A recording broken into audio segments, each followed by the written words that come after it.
नमस्कार मंडळी, वारेकर किचनमध्ये आपलं खूप खूप स्वागत आहे। आज आपण बनवले डोसे, पण हे डोसे तांदळाचे उडीद डाळीचे नसून हे ओट्सचे डोसे आहेत, पौष्टिक असे डोसे आहेत। त्यासाठी मी 2 वाटी ओट्स घेतले आहेत। ते पाण्यात भिजत ठेवले थोड्या वेळासाठी, 5 ते 10 मिनिटं भिजत ठेवायचे।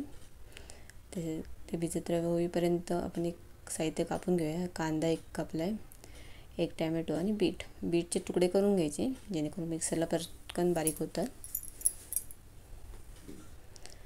त्याच्यामध्ये मी काजू टाकले 2, बारीक केलेले,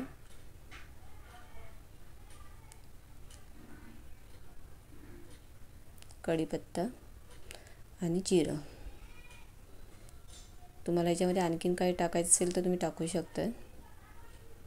ते सगळं मिक्स करून घ्यायचं आणि याच्यामध्ये मी दही टाकले। हे अर्धी वाटी दही घेतले मी, कारण आपल्याला झटपट डोसे बनवायचे आहेत म्हणून, किंवा मी रात्री भिजत असं काही केलं नाही आहे।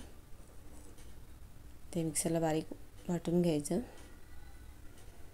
अशा प्रकारे आणि 15 मिनिटं ठेवून द्यायचं। तर 15 मिनिटं झाल्यानंतर त्याच्यामध्ये चवीनुसार मीठ,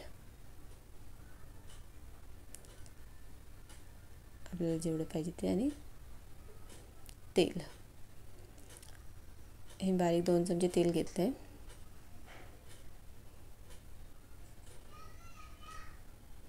ते मिक्स करून घ्यायचं आणि परत 5 मिनिट ठेवून द्यायचं।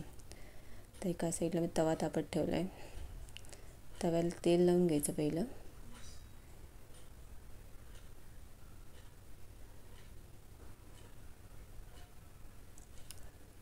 चॅनल जर नवीन असाल तर नक्की सबस्क्राईब करा।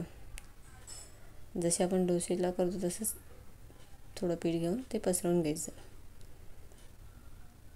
एका बाजून भाजल्यानंतर एका बाजून भाजलं आपलं, ह्याला मस्त जाळी पण आली आहे। ते आपल्याला दुसऱ्या बाजूला भाजून घ्यायचं आहे। असे डोसे नक्की घरी करून बघा, हे पौष्टिक डोसे आहेत। आणि व्हिडिओ आवडला कमेंट करून नक्की सांगा।